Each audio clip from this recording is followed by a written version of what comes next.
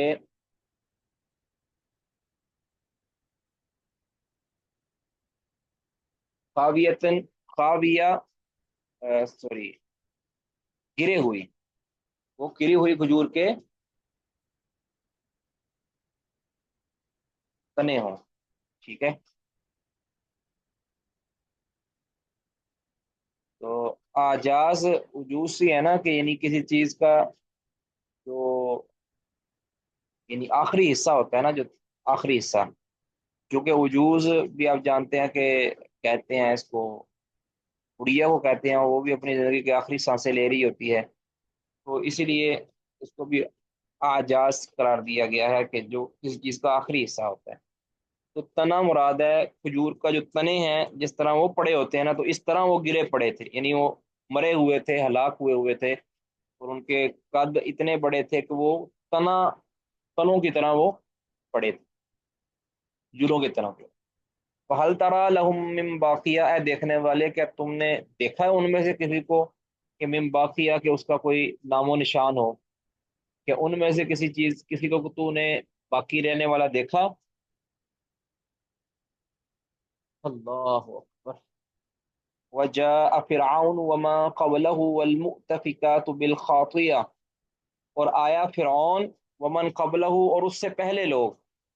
فرعون اور اس سے پہلے سرکش لوگ، والمؤتفکات، والمؤتفکات ہے مطلب کہ جو الٹائی جانے والی، یعنی الٹائی جانے والی وہ آئیں، فرعون آیا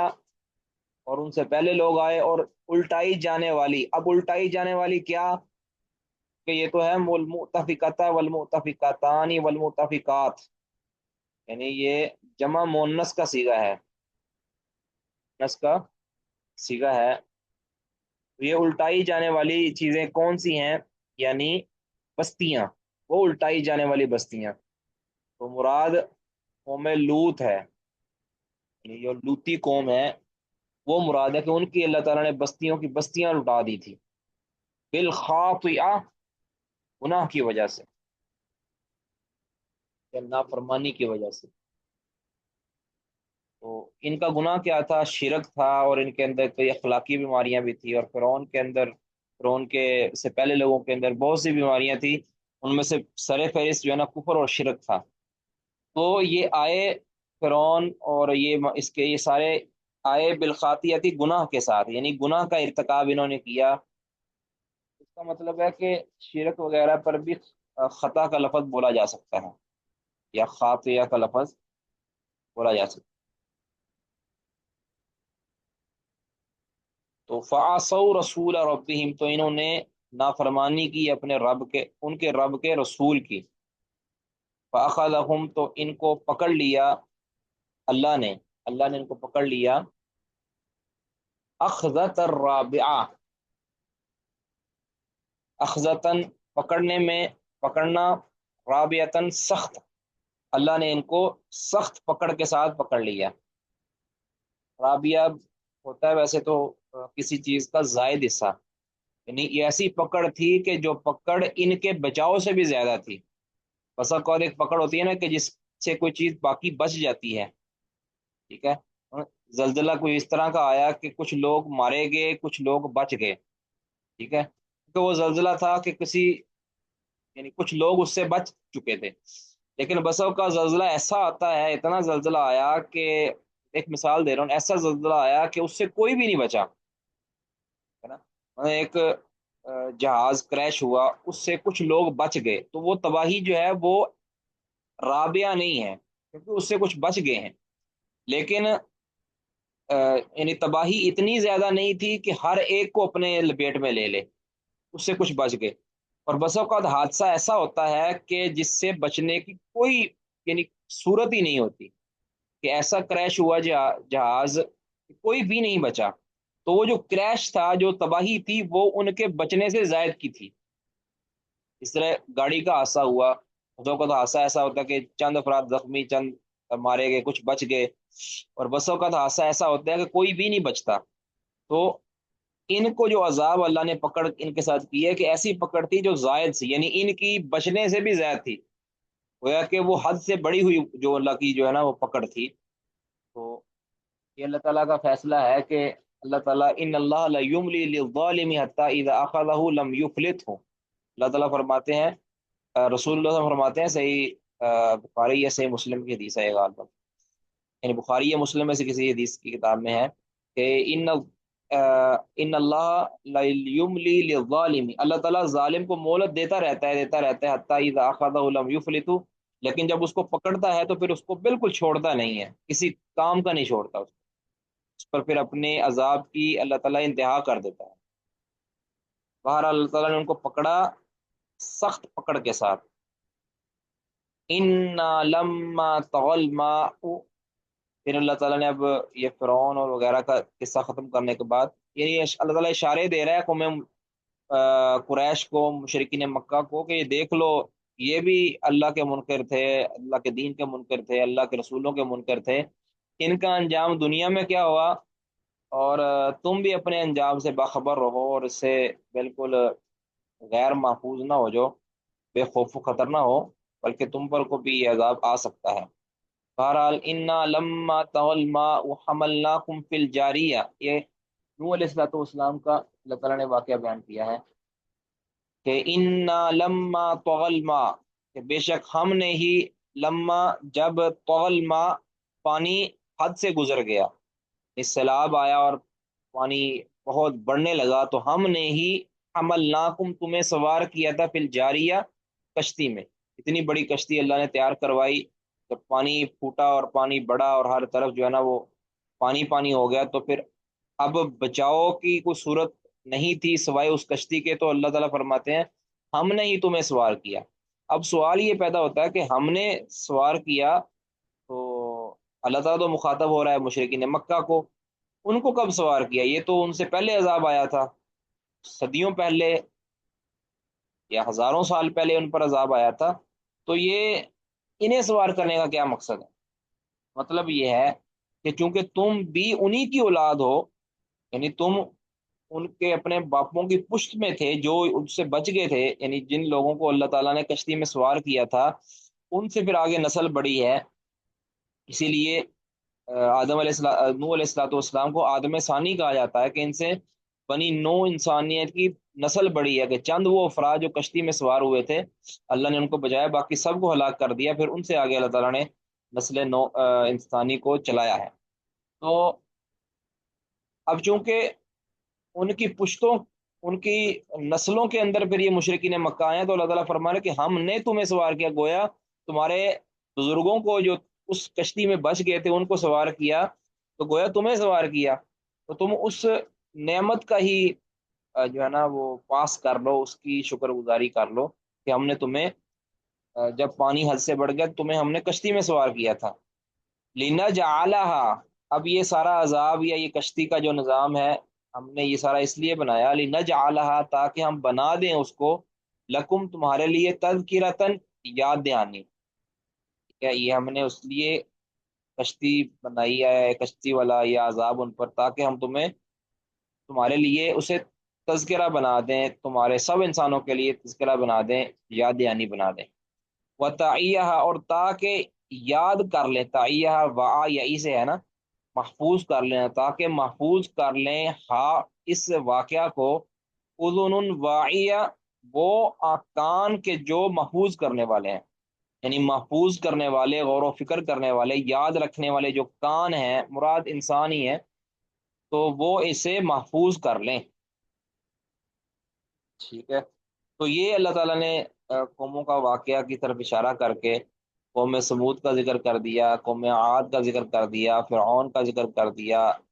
لوط علیہ السلام کا ذکر کر دیا، اور فرعون سے پہلے لوگوں کا ذکر کر دیا،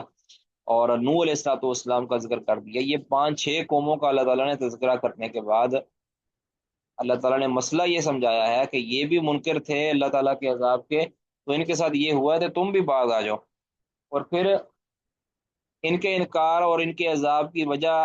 کیا تھی؟ وہ تھی قیامت کا انکار، کہ وہ قیامت کو نہیں مانتے تھے، بعث بعد الموت کو نہیں مانتے تھے، جن کو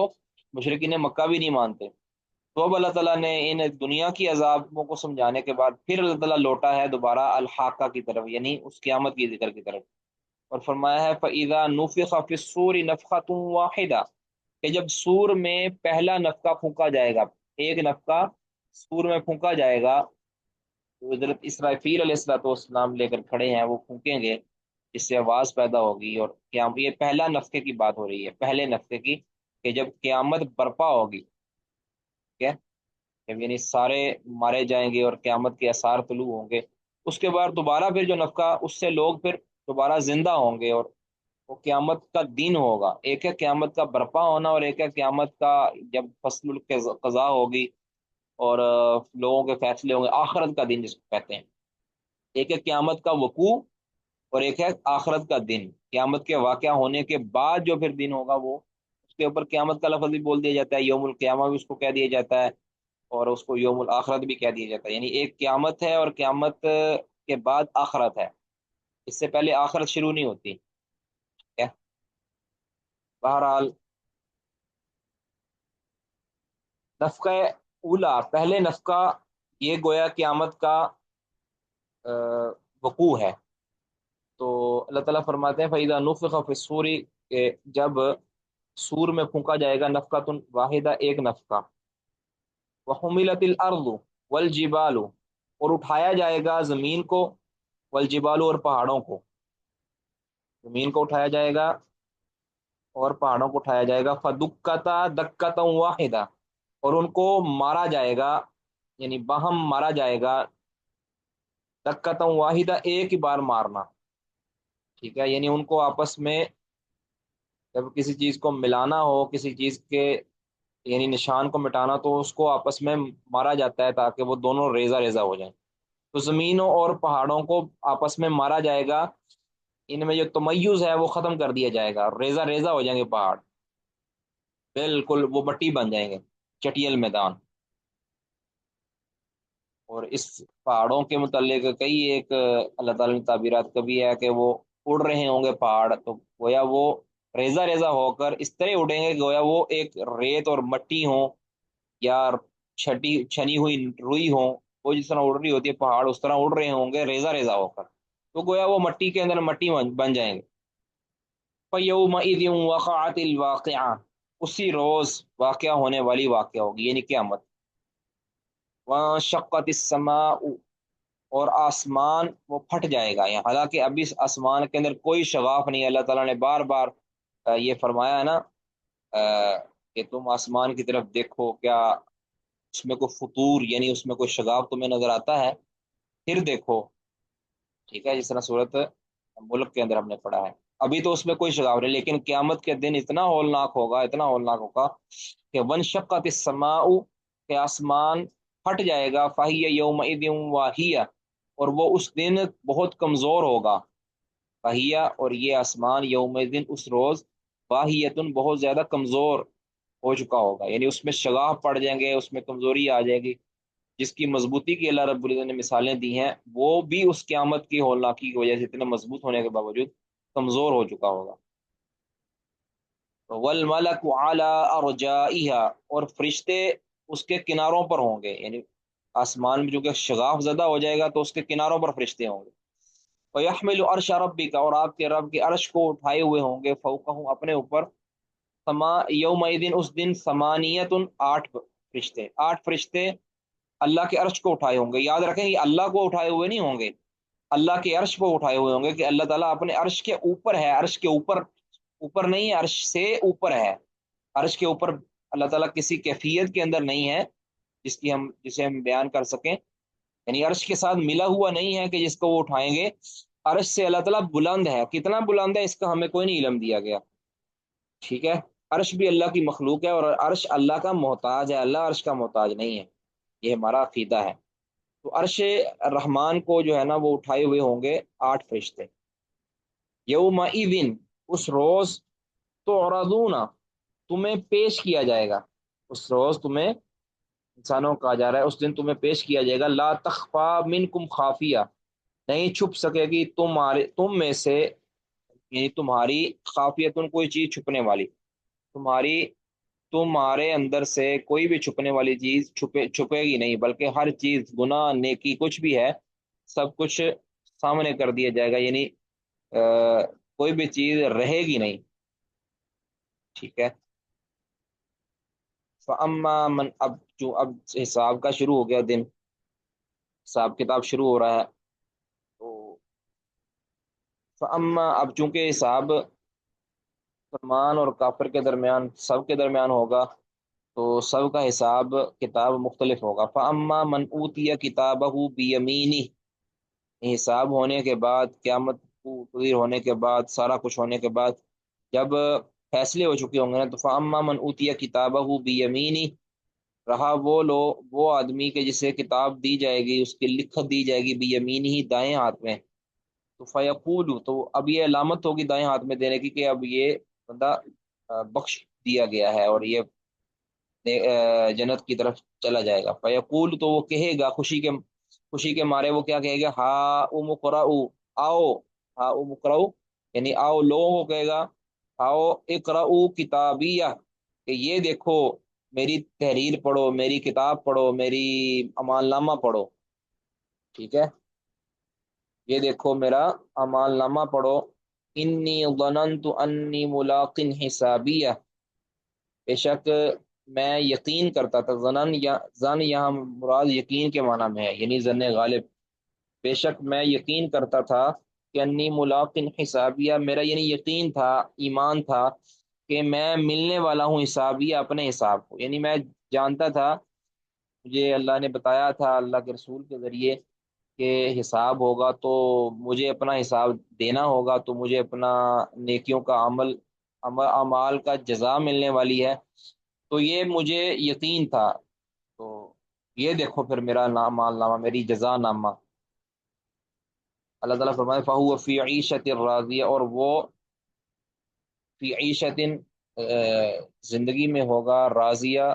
خوشی والی زندگی میں ہوگا۔ اسی والی زندگی جی رہا ہوگا۔ عیشا ایش سے ہے نا؟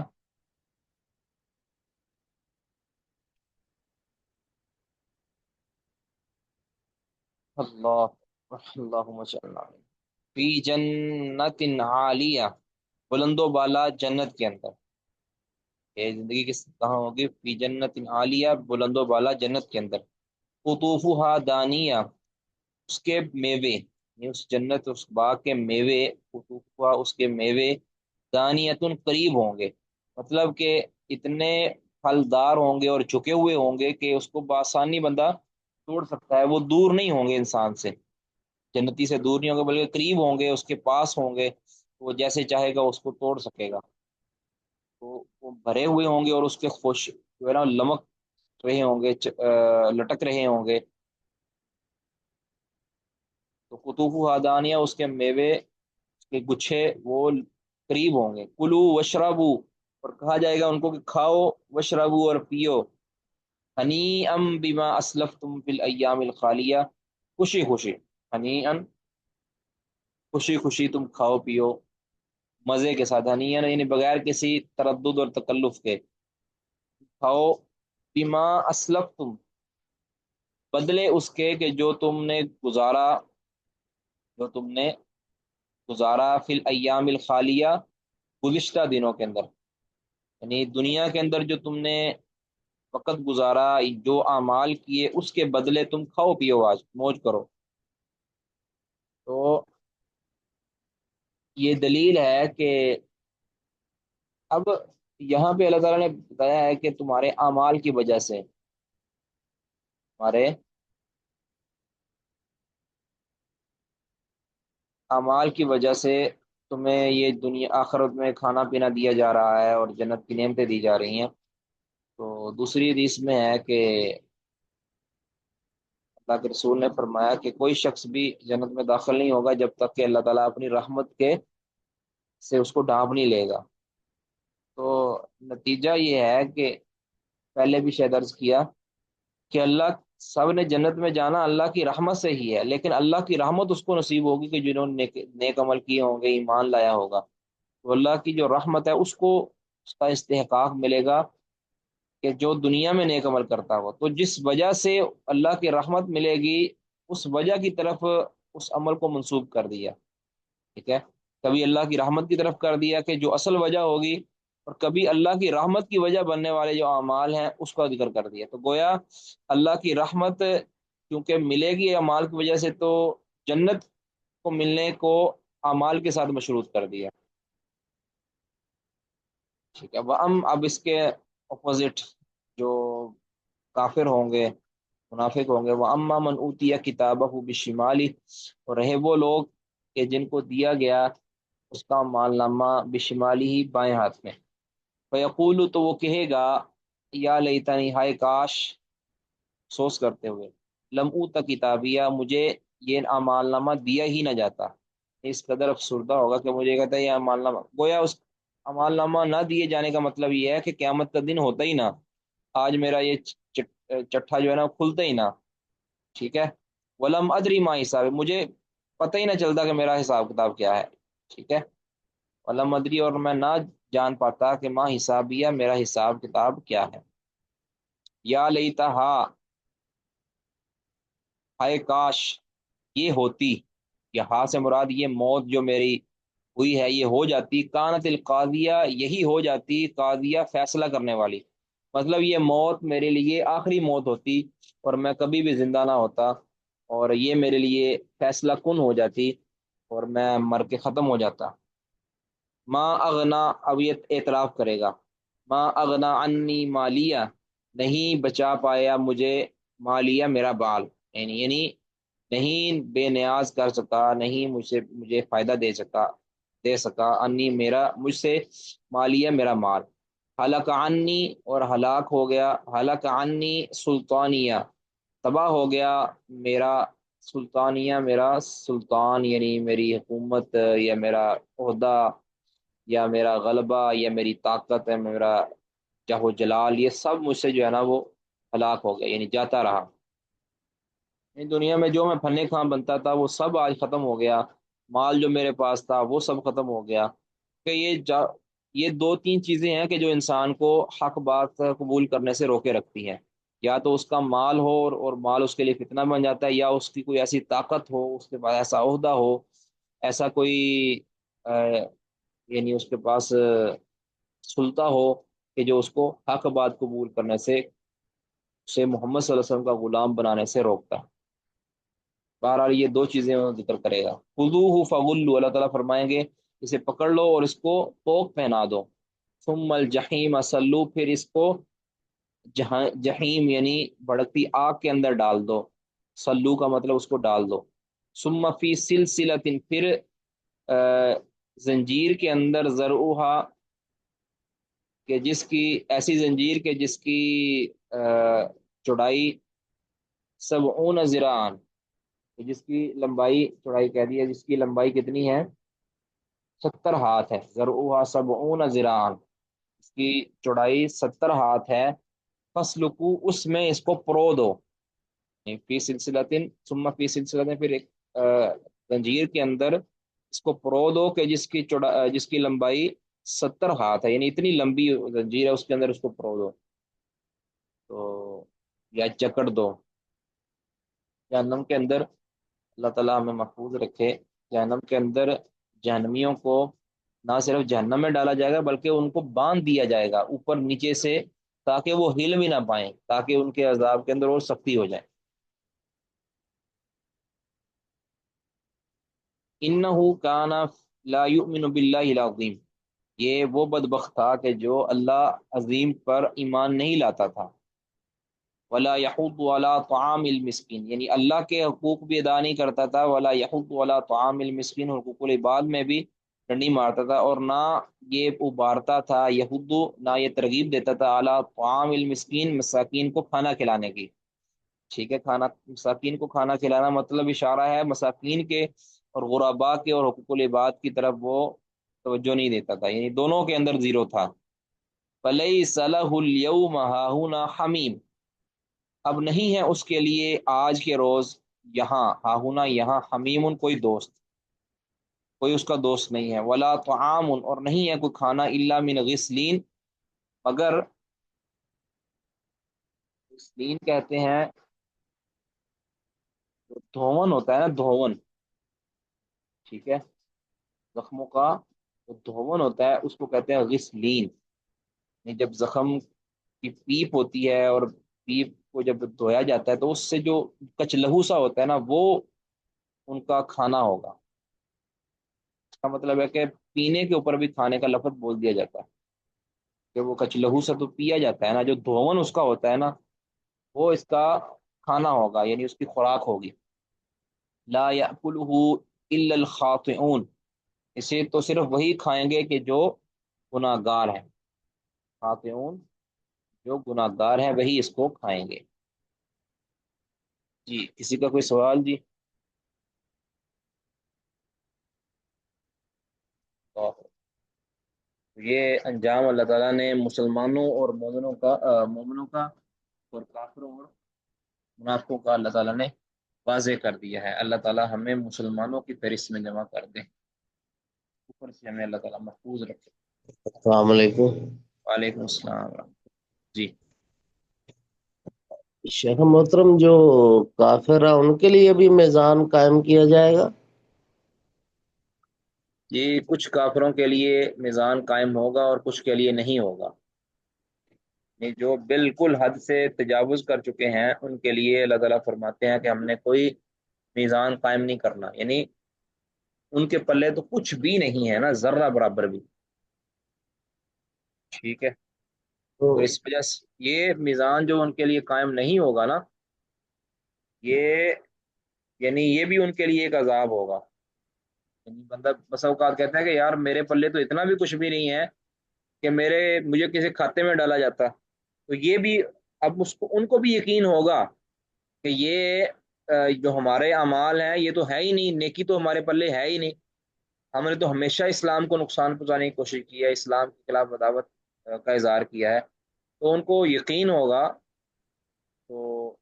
اب دوسروں کے لیے مقام عبرت اور ان کے لیے بھی مقام عبرت یہ ہوگا کہ اللہ تعالیٰ ان کو اس مقابلے کے اندر شامل ہی نہیں کرے گا، یعنی اس مقابلے کے لیے بھی وہ ناٹ ویلڈ ہوں گے، ٹھیک ہے؟ چلو جو چھوٹے موٹے کافر ہوں گے وہ تو مقابلے میں بھی آئیں گے نا، اور مقابلے میں اللہ تعالیٰ ان کو بری طرح شکست دے گا، لیکن دوسرے جو ہوں گے، جو سرکش ہوں گے، ان کو اللہ تعالیٰ مقابلے کے لیے بھی نہیں لائے گا، ٹھیک ہے؟ یہ بھی ایک ان کے لیے عذاب ہوگا، ایک یعنی اور کافر کے تو اعمال ضائع، تو پھر جن کے لیے قائم ہوگا وہ کیا مقصد ہوگا اس کا؟ کفر ہی وہ اس لیے نا اس میں کے؟ بتاتا ہوں، انہوں نے نیک امال کیے تو ہوں گے، ضائع تو ہیں، ضائع تو اس نے ظاہر کرنا ہے نا، میزان نے ظاہر کرنے ہیں۔ اب جن کافروں نے حج کیے ہیں، جن کافروں نے ستو پلائے ہیں، ان کے ہاں تو وہ عمل ہے نا، وہ عمل اسی شکل میں ظاہر ہوگا، اب اس کے اندر کوئی وزن نہیں ہوگا، سمجھ آئیے نا؟ تو کچھ کافر ایسے ہوں گے جنہوں نے عمل بھی نہیں کیا، اتنے سرکش تھے کہ انہوں نے کوئی نیکی کا کام کیا ہی نہیں ہے، اب ان کے لیے اعمال کیا قائم کرنے ہیں؟ جنہوں نے کچھ نیکیاں کی ہیں، اگرچہ وہ نیکیاں کسی کھاتے کی نہیں ہیں، نیکیاں کی ہیں، لوگوں کے لیے ویلفیئر کے کام کیے ہیں، یعنی وہ اپنے تئیں وہ اچھے کام کرتے رہے ہیں جس کو وہ اچھا سمجھتے تھے، تو اللہ تعالیٰ ان کا جو ہے نا وہ کلی کھول دے گا قیامت کے دن کہ یہ تمہارے اعمال ہیں، یہ کسی کھاتے کے نہیں ہیں، یہ کسی چکر میں نہیں ہے، تو اللہ تعالیٰ پھر ان کے اعمال کی حیثیت ان پر واضح کر دے گا، ٹھیک ہے جی؟ شیخ محترم ایک اور کنفیوژن تھی مجھے کہ جو مشرقین مکہ ہیں یہ ایک طرف تو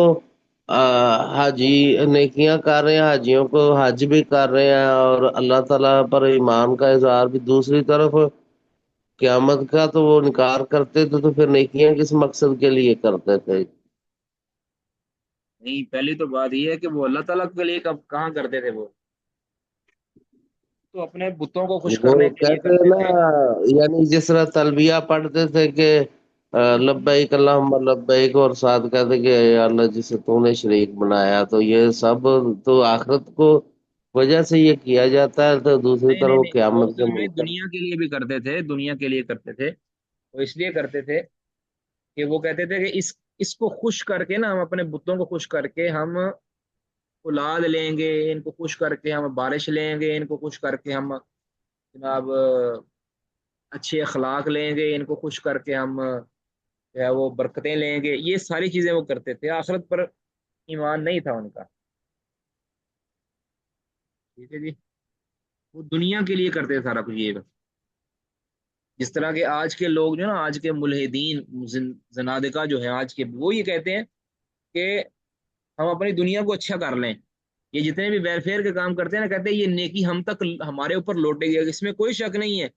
کہ جو ویلفیئر کا کام کیا جائے اس کی نیکی لوٹتی ہے، لیکن اسی کو آخری اور حتمی نتیجہ بنا لینا، تو آج بھی کافر جو ہیں، جو ملحدین ہیں، جو زندیق لوگ ہیں، وہ یہی کہتے ہیں کہ ہم نے ویلفیئر کے کام اس لیے کرنے ہیں کہ یہ نیکی ہمارے اوپر لوٹے گی، ٹھیک ہے؟ حالانکہ آخرت پر بے شک یقین ہو بھی صحیح۔ تو تب بھی ان کے ہاں آخرت عزیز نہیں ہوتی، بلکہ وہ دنیا کے لیے سارا کچھ کرتے ہیں۔ تو اس دور میں جو سخاوت کرتے تھے، یعنی مشرکین مکہ میں سے جو سخی تھے،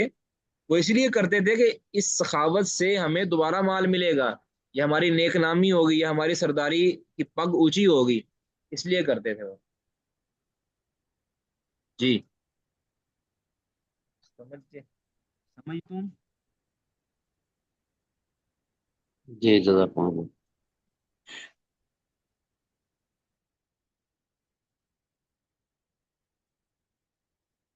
جی، بسم اللہ، تھوڑا سا وقفہ کر لیں جی، 5 منٹ، 2-3 منٹ انشاءاللہ وقفہ کر لیں، اس کے بعد پھر ہم شروع کرتے ہیں انشاءاللہ۔ تو